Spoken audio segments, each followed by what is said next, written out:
Holy Rocket Raccoon's tragic backstory, Batman! Tiki here, and I have been watching through each and every episode of Batman Beyond for the first time. Dragon, tell them why we're here. Well, you see, folks, long ago I made a vow to educate Tiki in the ways of Batman the Animated Series, serving as his spirit guide to Gotham in a way, but that was the past, and we must now enter the Batman's future. That's right, and tonight we are talking about the Season 2 finale. That's right, we're finally there. Season 2, Episode 26, Ace in the Hole. And yeah, Dragon, I think this was definitely another solid one. I think this run of late season 2 episodes honestly might be the best single, like maybe the last 4 or 5 episodes. I think arguably the best stretch of episodes that we've had in the show's run so far. I really think all of these have been really knocking them out of the park. At least the last 3 at the very least, from what I remember. I think out of the last 3, this is probably, I would rank it number 3 out of 3, but you know, that's not an insult. That just goes to show how really good all these episodes are. And of course, Dragon, not to bury the lead, I need to address it now, and we'll get to it. Holy shit, that mutant dog at the end. Holy fuck, man. That is a hell of a design. Yeah, it is. So we will get there. We will get there.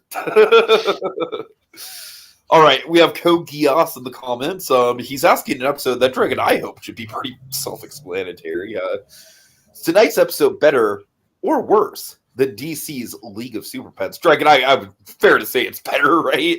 Yes. You saw that movie. Yeah, it's a fair bit better. And look, League of Super Pets. You know what's funny is that when I first saw League of Super Pets, I was like, yeah, that's like a passable Illuminations movie. But you know what? After the Mario movie and Migration, I think, no, it's a step below a passable Illumination movie. It's like a mediocre Illumination movie. We also got Richard's Victims in the comments. He's just saying, sup. Nice to see you, man. Happy to have you. Okay, so yeah, Dragon, let's just, hold on. Richard's Victims says, I missed the Avatar stream. Okay, I missed the Avatar stream, so here are my quick thoughts. Don't love it, don't hate it, won't care if it gets canceled, but would still watch season 2 if it doesn't. I'd be shocked if it gets canceled given the investment they made in getting Avatar on I know, Netflix right? and making this show happen. I don't know.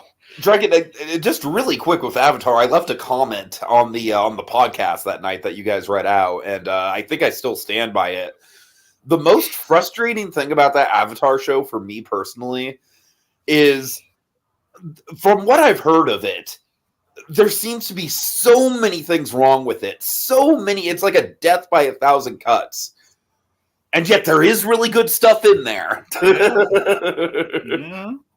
Like, honestly, it would be better if it was just all shit. You know what I mean? Better? Well, I'm just saying, I feel obligated to watch it, but I know that I'm not going to enjoy large chunks of it, and that's frustrating. Yeah, that's accurate. I've heard what they've done to Sokka, man. That's, oh god. Oh, the Sokka thing's a little. No. I'm not even just talking about the sexism thing. I think that thing was overblown. I'm talking about the fact that, like, from what I've heard, he pretty much already comes out like everyone's like super. Like, they think he's like a badass. I don't know. From what I've heard. Anyways, this is not the podcast to be talking about that. Yeah. Maybe movie memoirs next month. I will give my thoughts. I Maybe. definitely won't have time to watch it for this month. Anyways, Dragon, let's get into it. What's the backstory here? The backstory to the backstory episode, if you will. Yeah. Okay, so this was directed by the great James Tucker. So James Tucker, he started off as a board artist back in the day. I believe starting with I forget if he was a board artist on Batman animated series. But I think it was new Batman Adventures on, where I believe that's when he started. So may have been some Superman getting him to New Adventures, but he wasn't there for the very beginning. He was there during one of the revamps.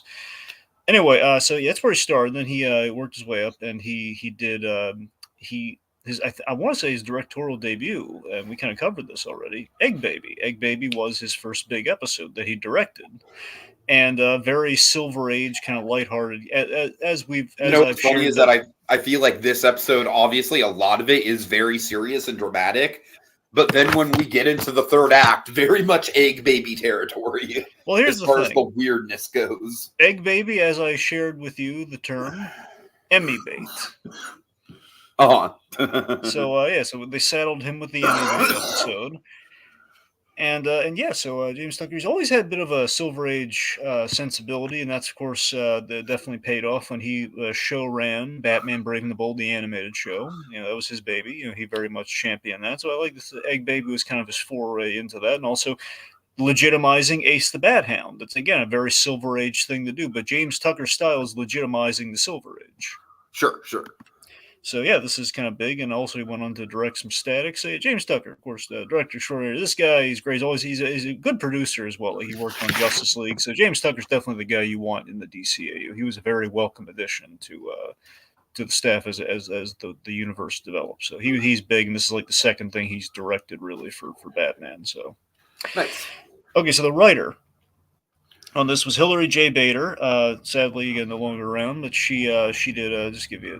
She had worked with James Tucker on the Egg Baby episode. She wrote that, and also Meltdown, just to give you kind of a good kind of kind of original kind of ties to Batman the animated series. Given we do have a flashback in this episode, so we definitely have some good drama and in Bader's corner at times and stuff like that. Uh Studio working on this. Tiki, huh. get ready. Oh I my. want you. I want you to brace yourself. I want you to get ready. Just loosen up your core. Okay, I'm going to tell you. Okay. The studio that animated this episode was not just one studio. No, no, it was Coco and a little bit of Dong Yang. Gasp. All right. All right. So there's not a whole lot into the backstory of this one, but I will tell you this. So originally, the whole reason we have Ace the Bathound in the show is Paul Dini very much he loves getting the animals in there when he can. So Dini pitched the inclusion of Ace the Bathound as like a must. When okay, if we're gonna do Batman Beyond, we gotta check it off like the list of things we were unable to do in Batman the Animated Series. And very much doing the whole we're going to legitimize Batman, so we're not going to put a dog in a mask. So ultimately, they still didn't put a dog in a mask, but it's like okay, well we never got him in during New Adventures, so let's actually do it, man. Let's put him in Batman Beyond. It'll be a way of again, it's going to be a show. It's very I don't know if divorced from Batman. Divorced from Batman's not the right term, but separated from the original Batman. Where it's like it's very much Terry McGinnis's show, and it has like the kind of a futuristic kind of gothic Spider-Man vibe, if you will. Uh huh. So I was like, okay, how can we at least get some totems of Batman in there? So we're gonna do Ace the Bat Hound, and clearly when we're in the Batcave, it's gonna be kind of a museum to the to the classic stuff from the animated series. So that was kind of the balance there. And Paul Dini and James Tucker, love of the Silver Age, sure facilitated that rather nicely. Historically, through the DCAU and just animation in general, it's always a challenge to animate animals. So usually, dogs and horses are always the death nail. It's like, oh God, please not a scene with horses, which is why you'll notice that there's a whole episode in Justice League Unlimited, that is a flashback to ancient Egypt, and there's essentially a horse race, and there's like, oh please, not the horse, not the horses. Right, So right. that's the then also you have episodes like This Little Piggy. So basically it's basically dogs, pigs, and horses. Those are usually like the three go tos. Rare call on the pig unless you need to make that pig Wonder Woman. Oh God. Per that episode of JLU, which again, Dini working in an animal again. That Dini. All right. So last thing, important thing that kind of facilitates where we're going. Really, the first big flashback before our movie flashback. Oh, yeah, that is a good pull. All right, I'm glad you mentioned that. That Now, is a mind you, we're nice still not milestone. going, we're still not going super far back, but this is pre Terry though. We do flashback pre Terry, Sure. And it's an interesting period to be in because again, when we start the show, it's not a flashback. That's just where we jump forward in the pilot. So we have not done like a true blue, like we play with narrative in terms of like like telling a story. Like here's what happened maybe like a week or so ago, but not like a true blue, like a Yeah, real yeah. flashback to like an event that happened. So this is like really the first time we've done that, and that's gonna obviously we're gonna go big time with that. Oh, I'm excited. Very, I'm excited.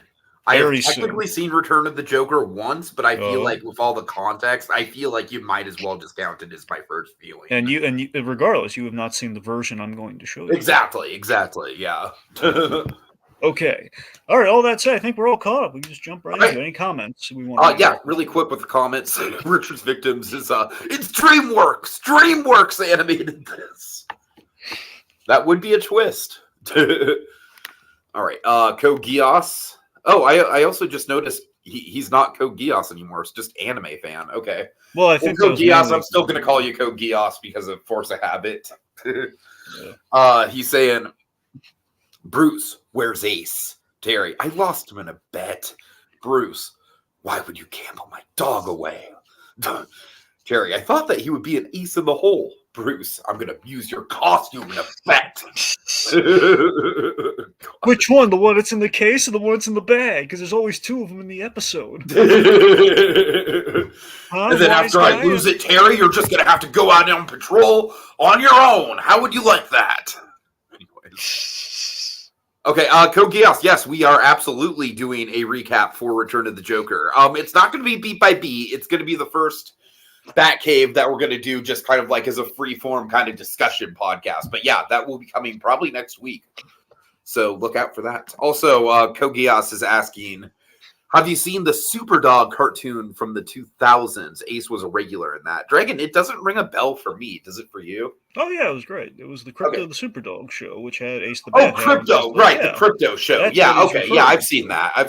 Yeah. Here's the thing, okay? That Ace, that's a great... if you're going to do the full-on, like, okay, the dog wearing the mask, that is the way they did it there was really good. And honestly, when they did that Super Pets movie, it was like, there is no truth to this art. Crypto did it. The Superdog show did it infinitely better than that Super Pets movie. I will say Crypto was definitely one of the weaker points of the League of Super Pets movie, just as far as, or I'm sorry, Ace was. Yes. Yeah. Yes. That's what I'm saying. I mean, Kevin Hart should not be. Totally. That was really bad casting. Kevin Hart does not belong in the Bat family. Okay, I love him and everything else. He is not in no way, shape, That's or the form. quote of the episode, folks. Kevin Hart does not belong in the Bat family. He doesn't. I love Kevin Hart, but he's no Ace the Bathound. That was a huge mistake for that movie. The Keanu Reeves plays Batman with that. There is an Ace the Bathound for you, okay? That was because again, you get like kind of like you did in that Crypto series. You have like a dog's taking himself too seriously, but again, he's not. Anyway, we're just gonna move. All right. Okay, let's see. Code Geass says, I enjoy DC's League of Super Pets, but I won't pretend that it's better than Batman Beyond. There you go. Richard's Victim says, Kevin Hart does not belong in the Bat family. That's a shirt. Richard's Victims, you know what? If we ever did merch, I will keep that in mind. Merch. We can't even get the Patreon up. Where we're getting merch. Oh, I know. I need to, though. I know. Anyways, honestly, with the Patreon, it's really just an issue of my ego. Like, I do not want to ask people for money. It's a step I am very. That is not it. You can't even figure out how to send a super chat, man. It took you forever to do that. I don't believe that. I feel like that was more YouTube's fault than mine, but I did. Yeah, sure. Blame the thing. Yeah. Sure. You know what? Ultimately, I ended up just using the credit card that was on there, and then just paying the person whose credit card that was back. Wow. So I couldn't even figure out how to switch the actual card info. Anyways, I digress. If we can move from tax season, we could. All right. So how do we start, Dragon? All right, so this is really adorable. Bruce and Terry, they're running errands together, and this seems like I love that. I love the unspoken thing here. It really feels like Bruce. It's kind of a tongue-in-cheek thing too, because in some part, I think realistically, it's okay. Bruce Wayne suffered a lot of he's getting probably a little bit of physical therapy. He's going to the chiropractor, help his back because obviously years of being Batman, there's going to be a lot of wear and tear. Plus, we might see the root of certain injuries that Bruce Wayne has sustained. Uh-huh. And basically, he's probably going for like kind of a usual kind of like treatment, probably. But again, the tongue in cheek thing, oh yeah, Batman has back broken once by Bane. Obviously, not in the DCAU, we almost did, but we didn't. But just in general, just a little nod. Oh, Batman has back problems. Right. Anyway, Yeah, so I do love the chiropractor bit for sure. So regardless, just the fact that Bruce Wayne's like 10 minutes. It probably going to take longer than 10 minutes, but Bruce Wayne's going to be out of there in 10 minutes, no matter how you slice. It's like, all right, get everything you need to do everything in 10 minutes, and I'm out of here. He just does not want to be there. All right, so Terry and Ace just merrily strolling along, but then Dragon Ace sees something that sets him off. Yeah, I love that. I love the timing on this. Of everything about the direction. I love that Ace sees this man. He hates this man more than Norman Bates hates Alex. And then I will say, it's very again, kids WB. But it's a very bold thing to have a man just openly shooting a gun at a dog, right? Yep. As long as it doesn't hit the dog, it's fine. But he can shoot at it, and it's a future weapon. It's shooting. I was going to bring that up too. It is by and large just a gun, but the design is slightly futuristic. So hey, gets a pass. Shoot energy. There's no shell casing, and that is not imitatable. Right. Anyway, so but also like just the visceralness over here. Like I love my favorite aspect of the scene is just the panic on Terry of like slag it, just like the dog is like off the leash and it's as far as he knows initially is just mauling. I feel like all dog owners have been here at some point in their lives, right? Where it's like a dog is just like aggressive towards someone and you do not know why. Yeah. So anyway, so the Ace he's biting the guy's arm, and then he's shooting at Ace and Terry. This love Terry's right, like, whoa, what are we doing? So just the intensity of Ace's hatred of this guy. I love intense hatred in things. Of course, one of the reasons I adore the Reverse Flash because he hates the Flash with every fiber of his being for such petty reasons, and he just hates him to such degree. And of course, a hatred like this feels like a Norman Bates, the way he hates Alex Romero sort of thing. There's an instant just kind of unprincipled hatred. Of course you would go there. I'm just saying we had someone who hates. I don't disagree, but it's just funny that is the first place your mind goes. This is the fact that he hates that man so much it made him physically ill.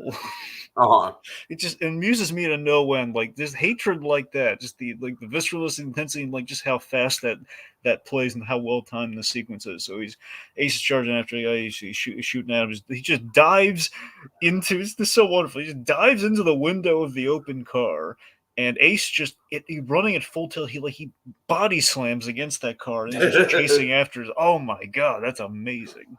Yeah, totally. So he's lost. And Terry's out of breath. And I love this is going to sound really stupid, but I'm just going to go for it. Okay. Terry being out of breath does call to mind a lot of these like great chase moments in Batman animated series. Usually during the movies, believe it or not. Like Dick Grayson chasing after Mr. Freeze when he kidnaps Barbara Gordon in Sub-Zero. Like he's doing that chase, and at times you'll have things where just like Bullock chasing Batman, in Mask of the Phantasm, where that out of breath, like man, that was an exhausting sequence. Right. But I don't. It adds kind of an intense. I don't know. It adds kind of like kind of a scope to it that oh man, it feels realistic. There's something kind of palpable there. Like man, that would be exhausting going through all that. Sure. Okay. Anyway, so. Okay, let's see. So the Batman, in the Batmobile, he's searching Gotham because Bruce Wayne never had Ace had a tracer on Ace's collar or anything because he never ran away from me. All right, I feel like there's a pretty obvious Great Conroy moment just as far as the pathos and the character of it all.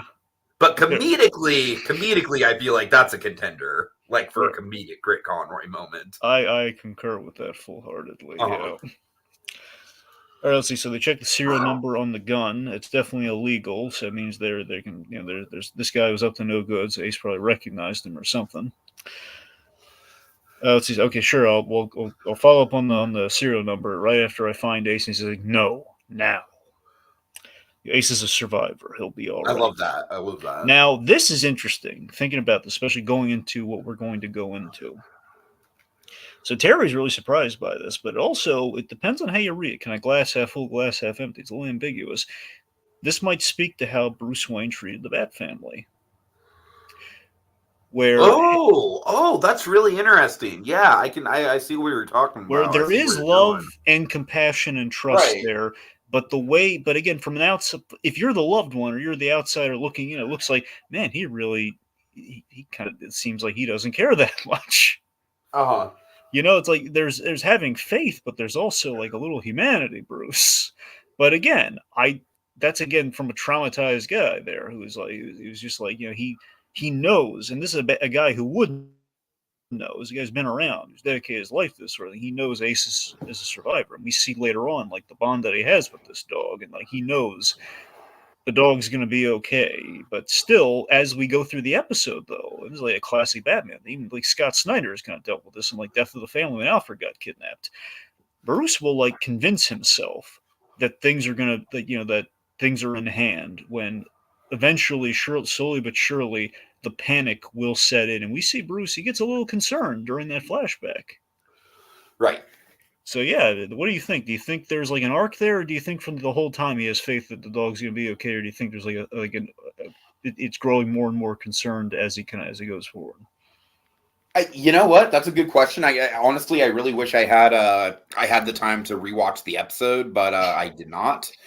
Yeah, like honestly, from first impression, I kind of got the impression that throughout the episode it was Terry that was more worried about Ace, and Bruce was, because he knows that Ace is such a survivor, he really wasn't worried about him. But I don't know, honestly, I feel like that kind of subtlety, that kind of arc that you're talking about, it might be there. I would just have to watch the episode again with that in Also, mind. this whole episode, there's a little bit of an American Tail vibe with the five. A little, yeah, especially the first time that the bat plane flies over Ace. It's like, it's right no, here. Terry, he's right there. No, it's right here. Literally, as Bruce says, like, no, now. He flies over the dog, and Ace kind of chases right. Also, good animal logic. The animal's going to chase, like, is he chasing the Batmobile because he knows the Batmobile, or is he chasing it because just like it's like a garbage truck of sorts? Oh, I absolutely read that he knew it was the Batmobile. That's absolutely how I read it. All right, cool. That's what I like to think too.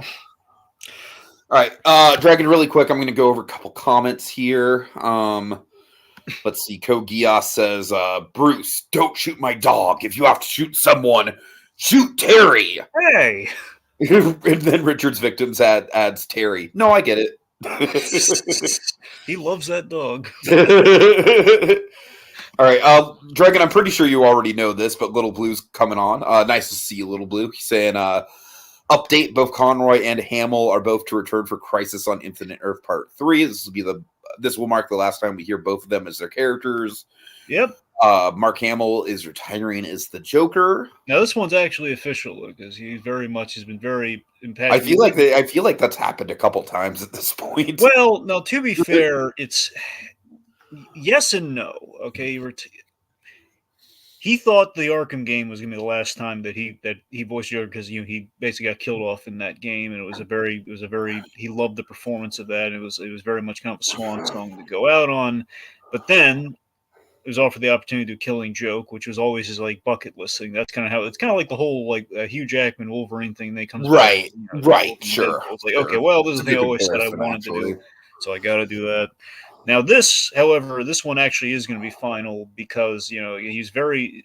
I didn't know the Crisis reveal was very recent because it seemed really like since Conroy passed, he's not going to return to the role. Period. And this being like the closing of that book, I think it lends credence. This is probably going to be the absolute last time he's going to do the thing. Okay. Also, really quick, Kogias says, Bruce, Ace is like the son that I wish I had. Terry, what about Dick Grayson? No, Tiki, just in case you. Oh, okay. I knew you were gonna fucking do this. Go ahead. Go ahead. All right. Yeah, it's gonna be news to you. But Dick Grayson, get this, is DG. Thank you, Dragon. A DG stands for Dick Grayson, who's the ward of Bruce Wayne, who is also Robin. All right. Okay. And then later became Nightwing. Yes. All right. Okay, Bruce. Who? Terry. Robin. Bruce. Red Robin? Sounds good. I'm hungry. All right. Was there ever a Red Robin in the comics, Dragon? Yeah, that's what he's talking about. Yeah. No, he's literally talking about the fast food chain, Red No, Robin. no, no, no. I'm saying yes, he's talking about the fast food chain, but But that's also like a reference. that's a Tim when they had Damian Wayne as Robin, they wanted Tim Drake to still be around, but they couldn't just have two Robins, so they modified Tim Drake's costume a little bit, so he was Red Robin. It was dumb. Gotcha. At least I thought it was like, of all the names to give him, really, we're gonna call him, we're gonna name him after Yeah, a restaurant. that's a little dumb. That's a little dumb. Yeah. All right. All right. Anyway, yeah. So getting back on point here. So again, we had kind of our American Tail moment. We're back at the cave. We're doing the facial. This is actually an interesting scene. So we're doing facial recognition at the cave, so Terry can piece together who he saw and who it is, and to see the match, with the whole serial numbers and everything on the gun. And the scene is very reminiscent in terms of the way it's animated when we see the facial recognition thing happening on the screen of the Batcave computer to how we discovered Tony Zuko in the Robin's Reckoning episode, the two-parter from Batman the Animated Series. Sure. I'm just saying the way like that scene's kind of composed, where they're using the similar facial recognition software, and we find someone important who's traumatized one of our supporting characters in their past, and we do a flashback. A lot of similarities. I feel you. So Ronnie Boxer is the guy who's in the like illegal sports What specifically. a fucking name for a guy who runs a dog ring, right? Mm-hmm. Oh yeah, Ronnie fucking Boxer. Yeah. So Ronnie Boxer, he's involved in illegal gambling, and the illegal gambling specifically, dog sports, the scum. Uh-huh. Oh, I love that. I just love Bruce Wayne just coming in with yes, and they just gets back to this, just kind of acknowledges like yes, he is scum, but we're gonna move on from there. So Bruce has put together. Okay, this is probably where he knows the guy from. All right, so let's see. So Bruce Wayne's calling the shelters, which again, I'm thinking he's getting a little concerned. He's calling the shelters now. No dice. Sure. And Terry's asking, still not worried? I don't worry. That's the thing. Is he putting that on as a Yeah, no, I feel you. All right, so Terry's going undercover using his little his pilot cap, kind of like basically his equivalent to Matches Malone. He did this back when he was doing a little undercover thing for Shriek during the big Shriek episode. Yeah, it's kind of like his very much. They kind of call it the Snoop. Basically call it his Snoopy persona behind the scenes, because the whole like red. That was always kind of like they put him in like the little Snoopy cap. Is kind of what their nickname was behind the scenes. Whenever Terry did like the Matches Malone undercover persona, because he does like the very New York kind of accent. I do love the voice that he puts on for this. Yeah, me too. I love it when he does. I love that it's Terry getting the chance to be a detective and kind of being like Bruce and doing like a little bit of the Matches Malone. It's cute. Anyway, so Terry goes undercover to find Ronnie Boxer, at least a friend and associate of Ronnie Boxer's. They'll turn up a lead. Bruce Wayne, he's now alone. He looks at the saddest image you could ever see: an old man looking at an empty dog dish and a bone. Oh my God, you're right. That is very, very sad. Dragon, it might just be so sad. So sad. It's so sad. Okay, so this here's sad. See, if we did have merch, we could never clear, mind you. But imagine this merch. You would have a crying, maybe a cartoony version of it. You have like a crying Norma Bates and little captions. So sad. Right. Like Norma Bates with like a tissue dabbing her eyes or something. Okay, no. So then we have the great Conroy moment here, which is like, what did he do to you, boy? Look how they massacred my boy. I'm sorry, that's not funny. Yeah, Tiki, a dog is missing, and you're just making light. I'm sorry. Oh, an old man's lost his closest confidant, and you're just making light of it. He's an old man looking at an empty dog dish and a lone bone. And I'm like, hey, Godfather. Yeah, you Philistine. Okay. Right. So seriously, this big moment though, because we have this great counter moment that transitions us into, what do you do to your boy? Also, one of my favorite aspects of this whole flashback. Does it remind you of anything, Tiki? The The transition? flashback? Yeah. Oh yeah, obviously, yes, yes. Just a little bit, Dragon, just a wee bit. What's it remind you of? Well, I don't know if you're. I think you're on the same page as me. It very much reminds me of the opening of Volume 3. Oh, well, I was not going that direction, but Oh, yeah. well, okay. Well, I'm just saying, small animal in a cage, adorable looking, and then an ominous hand Well, no, reaches that's the for him. no, I no, that's the flesh. Yes, that there's some parallels here with the flesh. I mean, the transition to the flesh. Okay, The transition. Mask of the Phantasm. Remember, Bruce? He goes to that same room, and he's looking like basically he's not looking at his parents' portrait. In this case, he's looking at the dog dish, and we transition sure, to the yeah. flashback. I was saying it's a little similar in that, just in transition. But you're right though. When we do the flashback with Ace's origin, again, Batman Beyond flashbacks. Uh huh. We see the poor adorable Ace the Bathound, as Ace the Bat puppet in this case, or just Ace the Dragon, I'm not even fucking kidding. This literally might be the most adorable puppy I have ever seen in animation. right. It's so cute. It's ridiculously cute. You know what I think helps make it all the cuter. What? We've seen how big and tough Ace is. I think you're right. I think you're right. And Yeah, see, yeah. Ace is like this adorable, helpless little puppy before any fight in him, just like in this little cage and just being grabbed by the scruff of his tiny little collar.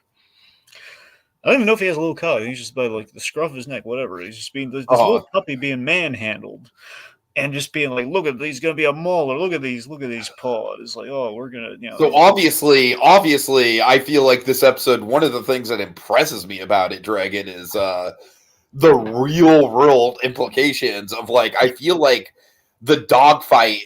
The people who run the dogfights, Dragon. Fair to say, they're right up there with child abusers and stuff like that. Is like the lowest of the low fucking scum. You know what I mean? There's some like probably child trafficking, like a little bit of that, like something along those lines in terms of like basically you're like basically just casting aside any humanity just for profit, that kind of thing, so. But yeah, so here's this really twisted, sadistic thing about this: that Boxer, he's going to abuse this dog as his training. That's the No, I know that literally made my skin crawl, dude. And again, what I love about this is just like seeing that Batman's dog has his own trauma. It just seems like, no wonder this dog. Basically, what we've done is, even though we're not putting him in the mask and giving him the gadgets and everything like it traditionally we do with the Silver Age kind of Ace the Bathound concept, it just feels fitting that we're going to legitimize this dog as a member of the Bat family by giving him a compelling dark origin story. Right.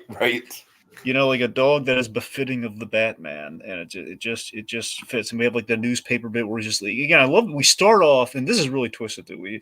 We do something kind of, again, like we start at 1 and then we imply we're going up to 12 off screen. Like he rolls up the newspaper, he's like poking the dog on the nose. He's not really hitting it yet. He's like he's like poking and prodding, getting it to attack the newspaper. So he's robbing the dog of its innocence. And then the most horrific thing we do, and one of the most horrific things we do in the episode, he puts on this electrical glove. Now, the idea of this glove was hard to watch. That was legitimately hard to watch. Now, here's what I surmise probably happened. As bloodthirsty as Kids WB is, apparently, I imagine, of course, this glove, if were it not electrified, this is the type of glove you use basically for like when you have like police dogs or attack dogs or something, when they attack like a big cushiony, like big, usually a big brown or like big gray, like marshmallow things. Basically, they can attack the thing without hurting the guy on the inside, right? Yeah, yeah. So the fact that we've electrified it is to basically fortify this dog and give it like basically make it immune to tasers, practically, essentially, basically make it like all the tougher. Just make through suffering, we build up its strength. And again, I imagine I don't know if they would have gone this far or not, but it feels like when we cut off screen, we might have heard like the sound, but we did not hear the sound. So I wonder if that was like, okay, even Kids WB has like, okay, we're not gonna hear the sound. Oh. But seriously, I do love the idea, as twisted as it is, that this dog has incurred like all this punishment and torture, and that's why Ace is like as vicious and a force to be reckoned with as he is. Mm-hmm. You know.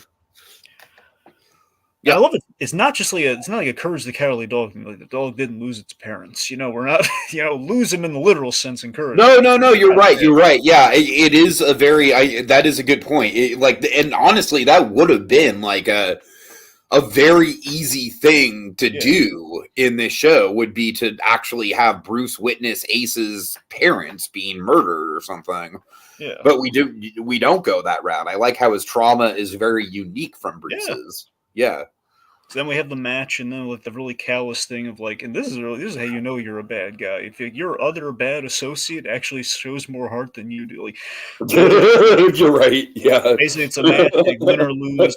Ronnie Boxer comes out ahead, like well, the pup could get hurt. When you're the other guy says the pup. Again, I want to emphasize Ronnie fucking Boxer, dude. I can't get over that name. Ronnie Boxer is such a monster. Like when your bad associate says the pup could get hurt, oh man, you've gone too far. You've out-baddied the baddies. Yes. And besides, there's plenty more where he came from. There's your child trafficker line right there. Just like there's plenty more where that came from. So the GCPD, they bust up the operation. Dog escapes. It's a cold winter. It's around the holidays. And correct me if I'm wrong, Dragon, but the dog that Ace is about to fight before the cops come in, it is the dog from the finale, right? Because it's the albino dog with the no hair. I can't remember the color of the dog. Was it white or gray? It was like whitish gray. I mean, I think it's pretty much the same color as the mutant Let me dog. ask you this: the dog, was it kind of like pug-like? I don't have. Yeah. If it was pug-like, I think the impression is that yes, and I think the scarier impression is that here's the scarier implication to me. If that is the same dog, which I'm inclined to think it is, because I think it makes it work even better if that is the dog that is from the finale. For obvious reasons, we're paying off the dog fight, but more so, if Ace had maybe won that fight, or maybe didn't win, however that match turned out. Win or lose, Ace could have been the mutant dog. That's exactly what I'm getting at. Yes. Yeah, for sure. Which is horrifying, right? Oh yeah. So again, this episode's getting even better thinking about it. Oh God. Okay, anyway, so then we get to the really good part here. So it's a cold winter, assumingly it's around the holidays. We see that because there's like a whole Christmas cred kind of thing and mistletoe and stuff. Bruce Wayne and this to me is like one of the saddest, like subtle things in the series, at least in the episode to me, at least mainly in the episode. Bruce leaving the single fucking flower in Crime Alley. No. Okay, really? I thought that was genuinely yes, sorry. I'm saying subtly sad, T. That's obviously sad. No, okay. Subtly sad. Oh, by the way, I vote the Great Conroy moment to be just the what he says to the driver, just that's laying it out very matter of factly. I'm getting there, and that's great. Okay.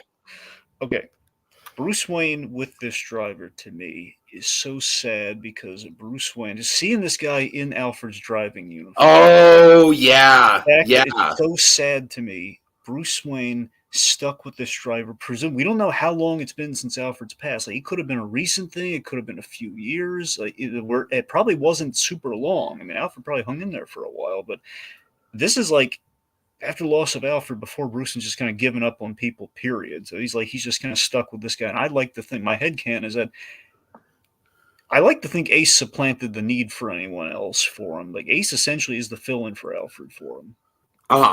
And because of that, there's a silver lining there. Like, Bruce did find someone to actually kind of like fulfill the Alfred role, at least to some degree, for him.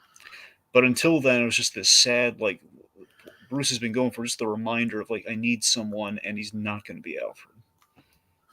And you know what's sad is that I feel like this guy is like he's probably a perfectly Yeah. competent like butler, you know, Yeah. but he's not Alfred. Exactly. Yeah. He's not even a. It's kind of like the whole like I don't want another dog.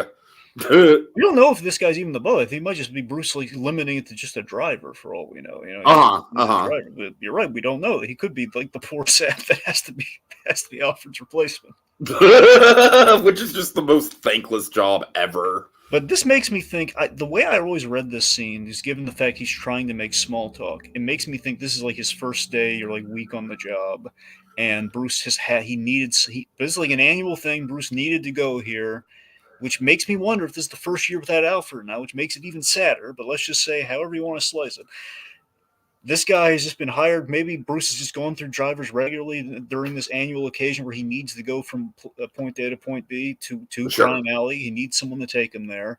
And just the guys trying to make small talk. Oh, God. You know, it's a nice neighborhood. Not really. Stop here.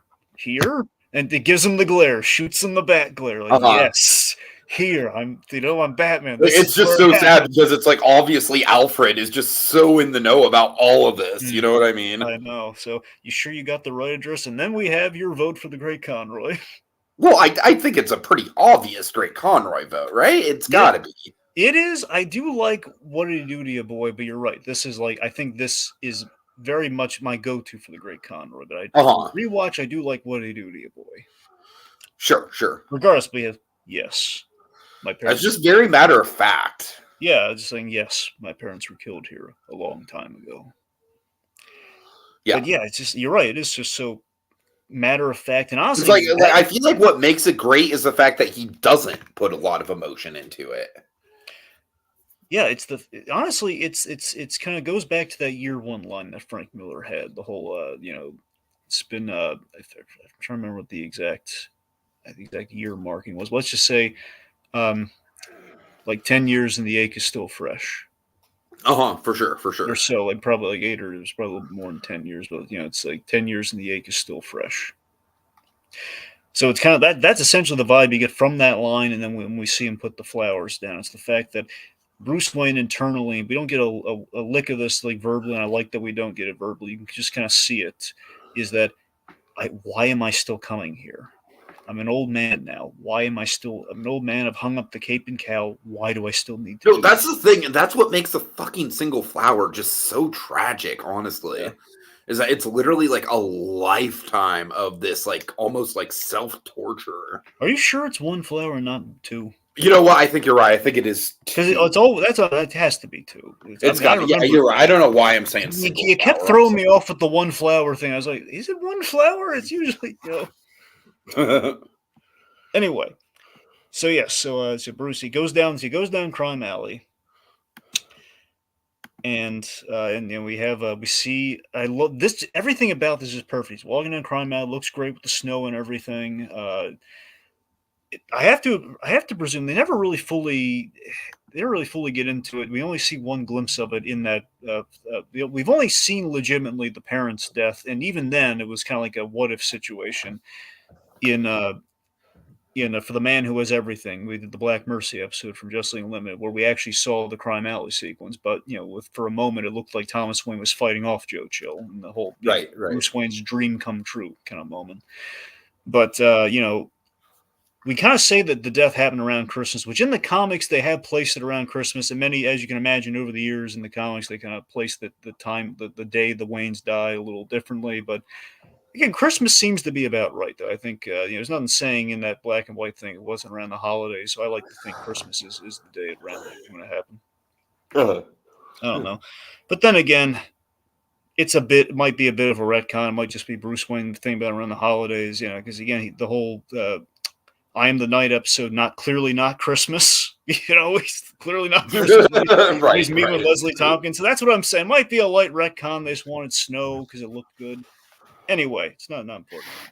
fact of the matter is, he's walking down Crime Alley, and we have a symbol of Batman's failure in the alley. Like this alley represents everything that went wrong in Bruce Wayne's life, both in the origin of like losing his parents, but also there's a Joker like begging for like begging or mugging for change in an alley in the same alley. So literally, muggings waiting to happen in Crime Alley still there. Oh, that's a really good. I didn't even really put up on That's just what how I'm saying. tragic that is. Yeah. That's the idea. Like, and I just love everything about that, and the fact that he looks like he's like in the garb of the Joker. So it's like a failure on 3 levels for Bruce Wayne. Death of his parents. The mission is still the crime is still happening, and the Joker gets the last laugh. Like that's fantastic. And it's Bruce like takes him out with an elbow, and he just kind of scurries off like, "Hey, having some Christmas creds," like bam, right in the face. Seemingly he's dealt with. Ace is in the alley again. Destiny kind of lining up there. Ace is like eating some meat out of a dumpster, but like a trash can. But again, he puts down those 2 flowers again. So Bruce is he's in a very vulnerable moment here, and he would be vulnerable to what's about to happen to him. I think because I think he's very wrapped up in this moment. Sure. That Joker's coming up behind him, and then Ace he sicks him. He attacks the clown. It's very much a love at first sight kind of thing with the two of them. Yeah, it's just there's something. It's kind of a fate bringing these 2 traumatized beings into that. It's like every time Bruce is in this alley, fate happens, and they don't do it. They didn't do this in the animated series, mind you, but like traditionally, he meets Jason Todd in Crime Alley too. That's where he steals the tires off the Batmobile. So Crime Alley is a very significant place, and it's kismet. Ace the Bathound at his lowest point, he meets Bruce Wayne. They have each other. It's like again, Bruce Wayne's like 70 years, and the ache's still there. And the clown's about to attack Bruce. Ace saves Bruce Wayne, attacks the clown. Hits the dog. Oh god, I love it. The moment he hits that dog, Bruce Wayne just snaps and he disarms the guy, tosses him against the wall as like a 78-year-old man. He's like tossing him against the wall, puts that cane to his forehead. It's like, get out of here. Runs off, and then Bruce Wayne. It's a really great image. Just Bruce Wayne carrying to like the shocked limo drivers, like locking the doors and Crime Alley. He's carrying the dog. Yeah. Anyway, so again, nod the Phantasm, a little flashback kind of thing that potentially says, "Don't worry, boy. I won't let anyone hurt you again." Pretty good. Okay, back to the plot. Yeah, we got the dog catcher in a very futuristic, like dystopian dog catcher garb. You know what's great about this dog catcher? He was in Ace's origin. He's the guy who originally found Ace.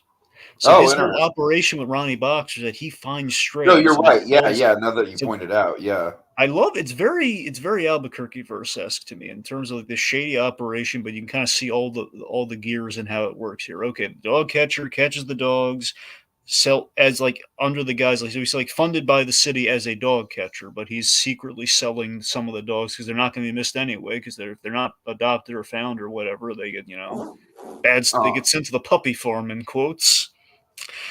So he's selling them to our legal sports betting, to our legal dog fights guy, Ryan Boxer. Anyway, so Maddie, he's going after Ace, looking for contenders. Ace fends off the net awesomely. He's like, oh great, he's like fend off the net. It's the collar wrapped, like the collar rod thingy wrapped around his neck, and he throws the guy. He's a dog, and he throws the man. That's impressive. Yeah. All right, let's see. So Terry, meanwhile, so as Ace has seemingly gotten away here, Terry is tailing Ronnie Boxer's associate undercover, using the pizza guy with the aviator hat kind of undercover guy. Yeah, again, I love the voice. Yep. Anyways, he tries selling him on like, oh, I got a dog. Look at my arm. Look what he did to my arm. And me, he likes. I love that. I love that line. I don't know. It's just the delivery of that line. Hey, why are you following us?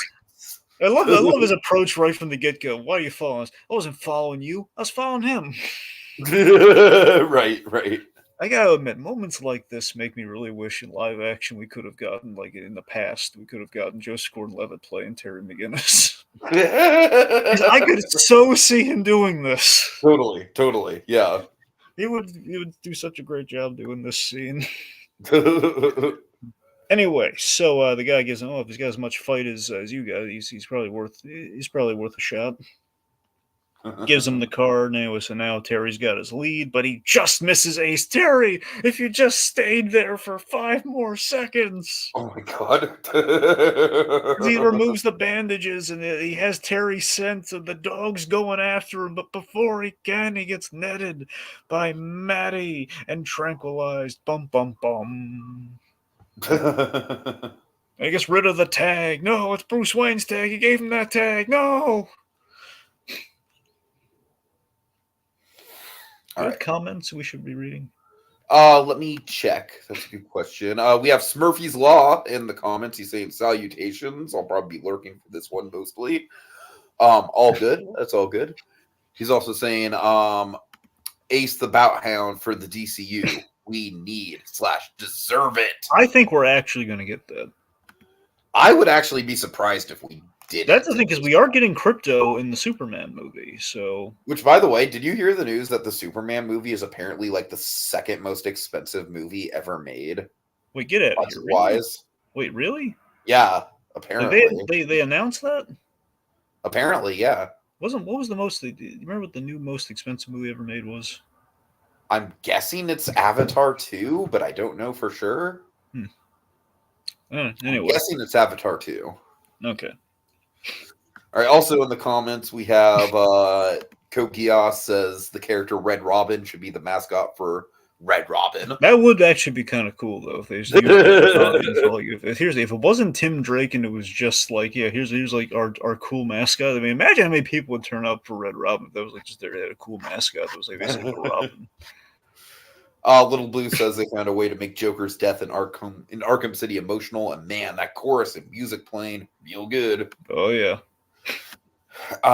Let's see. Kokias says Bruce. When I die, Ace will inherit my mansion. Terry. What will I inherit?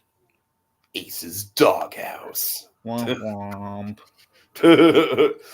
We have someone new joining us. We got Smurfy's Law. Yes, I already shouted him out, but thank you. No, I'm sorry. I wanted to say hi to Smurfy's Law. Okay. Kogia says I could be wrong, but it was I think it was retroactively implied that Bruce named his dog Ace after the Royal Flush game. There's a reason for that, and we'll get to that, Tiki, but not yet.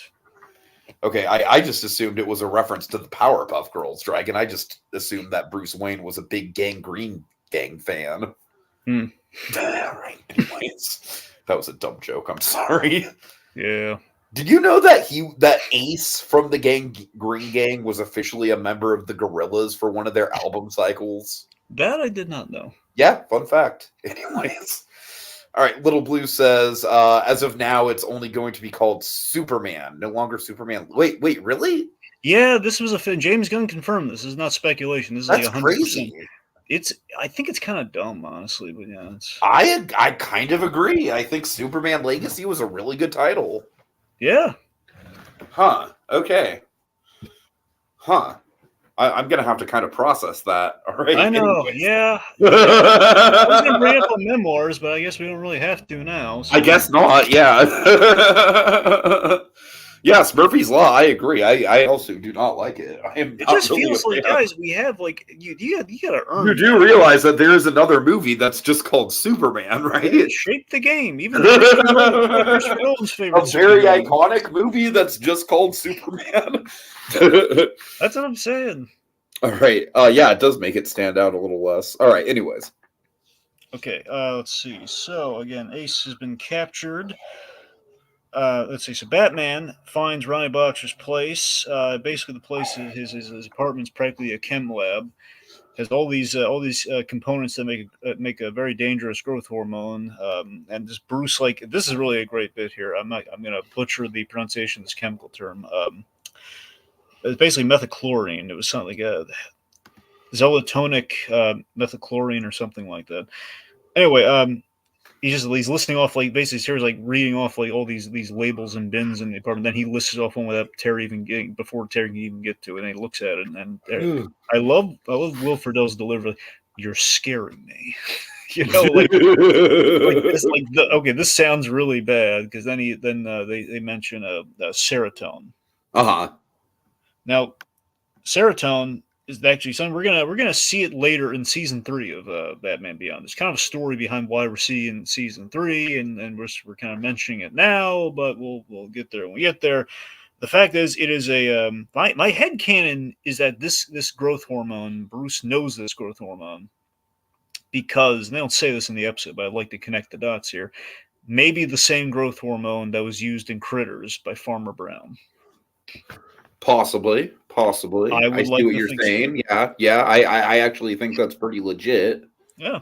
That episode was fucking disturbing, by the We way. had we literally turned like these garden variety things into monsters there. So basically, we're using serotonin to turn dogs into monsters. Which again, Uh, how can we make animal abuse even worse?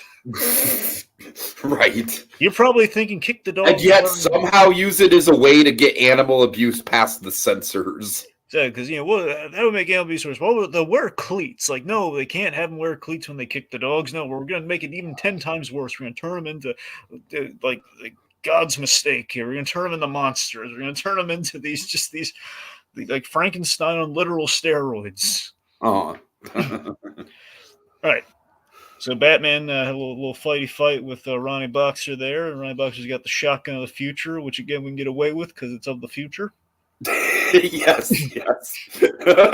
Leads to a You know chemical what it fire. looks like, Dragon? You know what it looks like? It basically looks like an oversized NES zapper. Right? A little bit. So he's firing blast. Leads to a chemical fire, an explosion. Let's see. So Batman puts out the fire with a water tower. Uh-huh. That's how you know it's a Warner Brothers production. yes. Anyway, so later, let's see. So, okay, right. So later, Ronnie Boxer he meets with Maddie, and I love how charmed he is by Maddie.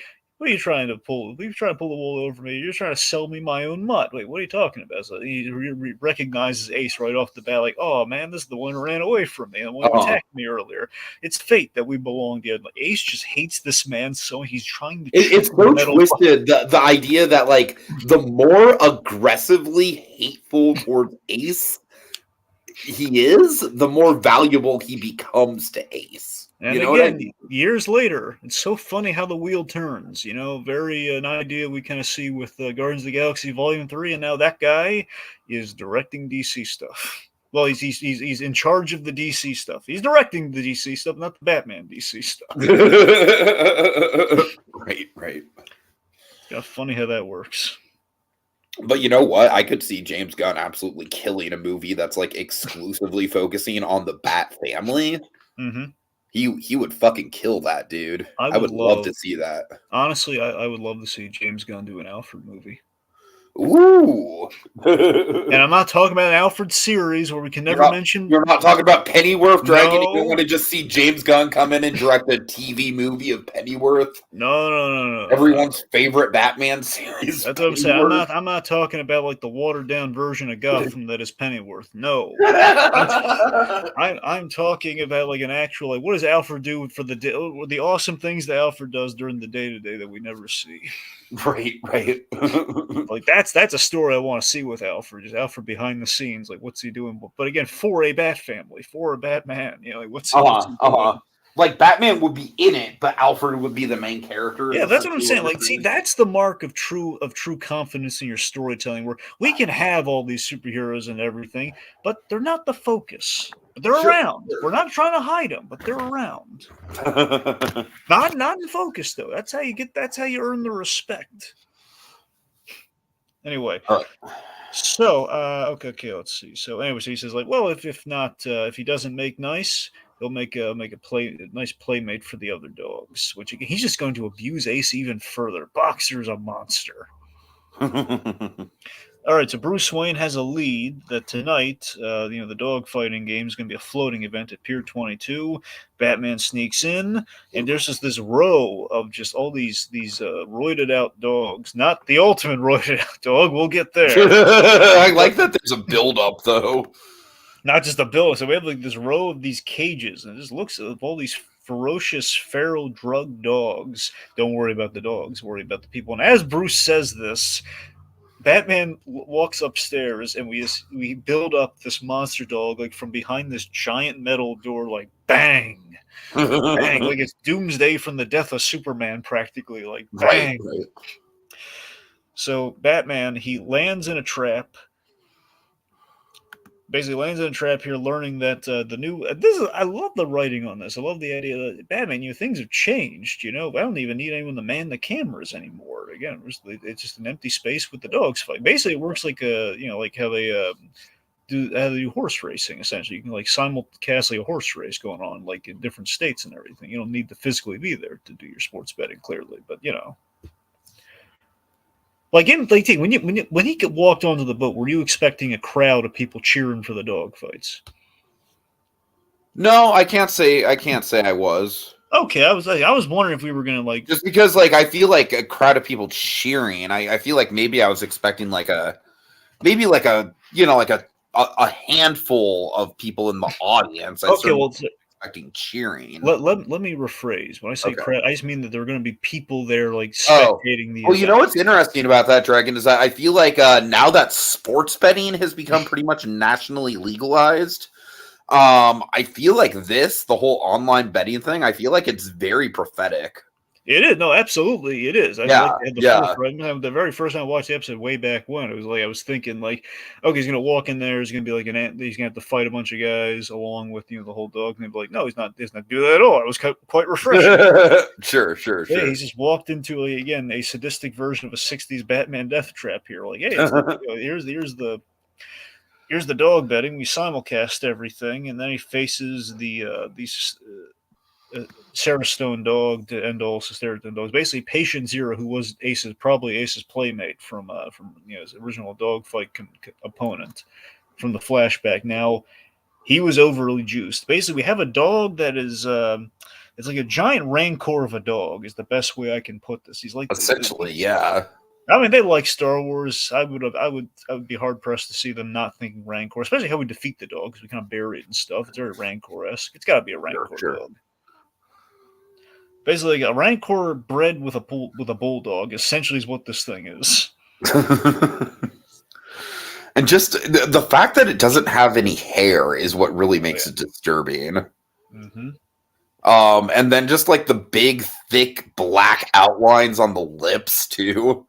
Yeah. I don't know. There's a lot of stuff about the design that's very unsettling, I think. Well, I think they had to have, at the very least, even if the growth hormone thing's not a direct connect, they had to be looking at what they did in Critters for like the monster designs I for would the think animals. so. Yeah, yeah. Just like a little bit. The blue veins just bulging out of his side. Yeah. And do you feel a little bad for it? Oh yeah, definitely, definitely. Anyway, so down boy, don't worry boy, I'm not gonna hurt you much. And he's like throwing like the smoke pellets, and the dog just like inhales him or blows him away. And these Batman just going up against his dog. These footsteps give him away in the cloaking. I love the buzzsaw belt. We use the buzzsaw belt. He's trying to cut his way out of that dome. Let's see. Ace saves Batman from getting shot in the action from Ronnie Boxer as Ace goes after Ronnie Boxer. Right, right. Let's see. So then, just Batman just taking an utter beating from this Rancor dog here. Yeah, yeah. I mean, I feel like this is probably the worst destruction the suit's ever had up to this point, right? I mean, probably. I mean, this like the closest thing we've had to this. But here's the thing: we've had the suit damaged, but not damaged by another living thing like this. Because like the worst we had it before in terms of like visual damage was way back during the Spellbinder episode. Terry did that thing where he almost like jumped to his death, and then Bruce. Oh yeah. Right. And then right. he slammed into like this bus stop, and when he did that, like the suit, we saw like the underskin of the suit with all the circuitry and everything. That's the first time we saw that. Now this is the first time we've seen it ripped off by claws, though. because he's like getting body slammed and he's like tearing through the suit with like the claws on the paws, and then like his ankle gets bit. Like, oh god, he's getting waved around like a rag doll, and then he gets swallowed. The Thank goodness. swallowing thing was that's what really kind of pushes this over the edge for me. I'm like, oh man, holy shit, this is really getting wild. And Terry's saying like, well, at least the skin's thinner from the inside than is the outside. And someone's like Bruce is like trying to, no, Terry, that's not how it works at all. God. Why would you think that? Anyway, but yeah, so Ace, I love the animation on Ace. He like a realistic dog animation. You have to imagine how hard the dog animation is in this episode, especially you have a monster dog and you have Ace, and Ace is acting like a realistic dog, but in an action setting where he climbs up that rounded glass. But you kind of buy it though, right? Oh yeah, definitely. He climbs into the opening of the hole. No, but I do love how fucking motivated Ace is. I really do. I feel like that is just like a great kind of like way to visually showcase his dedication and loyalty. Also, this pays off a big arc for Ace. Ace started the series not liking Terry. Oh, I totally forgot about that. You're right. And he saved Terry from getting eaten by the monster dog. And also, again, Ace facing his past here. He's, again, in a dog fight with the dog fight that he never partook in. He's actually partaken in, and he takes him down. But it's not like a happy victory. This dog has been victimized, and again, like because this dog stayed behind. So again, it's a lot of great layers to this climax. For sure. Anyway, so saves Terry. They electrify, knock out the dog, seemingly alive. So we're seemingly. And you know what, Dragon? If he's not alive, he's mutated, so it's fine. Yeah. We have this nice bit where Terry. I'm sorry. Go ahead. They have this great bit of Terry after he's been saved by Ace. He's like pets him. This is like good dog. Then we see that Ace chased Ronnie Boxer, who's like dangling by the scruff of his neck off the ship. All right, so then we have our nice heartwarming. Really quick, Dragon. Really quick with that note, I did kind of get the vague idea in my head is that scenario is a little bit of a I'm not going to kill you, but I don't have to save you type of thing. Yeah. Because if Ronnie Boxer were to fall into that ocean, man, I don't know. I think there's a pretty good chance he drowns. Well, also, the dog did it, so, the dog... Fair enough. Loophole. And you know what? Fuck him, because he's a fucking dog fight ring owner. So, yeah, I feel like if anyone in the Batman verse legitimately just straight up deserves to die, it is someone like this dude. Yeah. Look, Ace never made a vow. Ace's parents never made a vow. Bruce doesn't know Bruce made some broad assumptions about the dog. Yeah, he doesn't know. Ace is just telepathically this is going to be our little secret, Terry. Look, all Bruce cares about is that he's not attacking random innocent women. As long as he's the dog's not attacking actual innocent people left and right and killing them, I think that's kind of okay. Well, the dog seemingly does not kill bad people. Right. Anyways, Anyway, so Bruce Wayne, he's at home. Terry returns again. A rare thing where you have Batman again in the Wayne Manor part here, where we have Terry, in the suit, but he removes it's a suit it's been chewed the crap out of and everything. Moves the mask. Ace is reunited with Bruce, and there's a smile between Terry and Bruce of hey, it's an unspoken thanks for bringing my dog back to me kind of thing. Sure. Thanks for giving me my Alfred replacement back. Mm-hmm. In a nice way, Anyway, to tell you the truth, Dragon, I kind of wish there was a little bit more to the reunion, especially given the fact that it's the season finale. I kind of feel like that scene, it's a nice scene, don't get me wrong, it's a very nice scene, but I kind of feel like it's a little bit rushed. I kind of would have liked maybe just another minute of screen time, I don't know. Well, you got to remember, minor nitpick. They don't control this actually being the finale. There wasn't an active choice in this being a finale. No, I know. I just I do want to ask you though. Even if this wasn't the finale, I still think we spent a lot of time building up the Bruce and Ace dynamic, and like I said, it's not that it's a bad scene by any means. It is a well executed, nice scene, but I kind of feel like we could have milked it a little bit more. Yeah. All right. So I want to ask you this because now we've reached the end of the season and the end of the episode. Between this and Where's Terry, what do you think would have been the appropriate season finale? De facto I honestly season think pretty finale. emphatically, Where's Terry? Yeah. Still, I just want I to don't ask. think this is I honestly think if this would have been right before Where's Terry, it would have been perfect. Yeah, because it would have built up a lot of like Terry's bringing Bruce's dog back. There's a lot of goodwill there, and Right. Yeah. Yeah. Okay. All right. So just to round out the comments here, Smurfy's Law says, to be fair, the 1978 movie was called Superman the Movie, but still. Oh, come on. That was because what else are you going to call it? No, I know. That's kind of a loophole. Little Blue says every Batman and Superman film should always have something else in their titles. I agree. And also, Smurfy's Law says, I mean, James Gunn will be the creative mastermind behind the DCU Batman projects. Well, I genuinely hope that James Gunn isn't like super all encompassing, because I feel like there is value to getting different creative minds in for this universe that we're setting up. So yeah. All right. So yeah, final thoughts. I mean, I again, Dragon, I feel like this last stretch of like 3 or 4 episodes is just a super consistent. Like, I feel like season 2 has, like, the middle of season 2 was a little bit bumpy. There really weren't that many like actively bad episodes. There are a couple, but I feel like now rounding out, it really was a great kind of like, once we got into the 20s, let's say, of this season, I really feel like we got like just basically banger after banger. So, and this episode, maybe not the best of the late run of episodes, but still just in good company. It's really well done.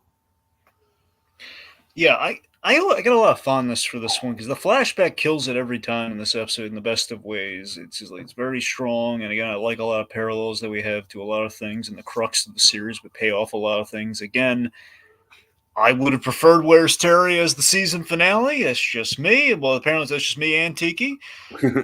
Just throw it out there. But yeah, this is a solid episode, and I think on the rewatch, I found even more things to like about it. I'm not like I'm not a ride or die animal lover, but again, I do appreciate everything that's in this episode with the themes of the episode, what we're going for there, and it does make you like the thing makes make even the non-animal lovers like really like perk up. Like, oh man, it's horrible what they're going through there.